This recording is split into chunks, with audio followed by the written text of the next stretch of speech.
சத்தியம் நீதான் சகலமும் நீதான் நித்தியம் என்னில் நிலைப்பவன் நீதான் அருணாச்சலா உனை நாடினேன்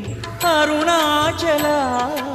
உனை நாடினேன் சிவலீலை செய்யாமல் சிறு ஏனையாட்கொள்ள சிறிதேனும் தயவோடு அருள்வாயப்பா சிறிதேனும் தயவோடு அருள்வாயப்பா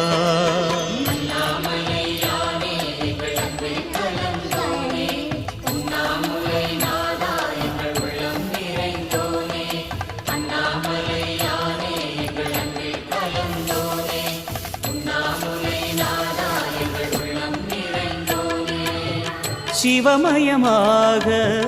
தெரிகிறதே சிந்தையில் சிவயோகம் வருகிறதே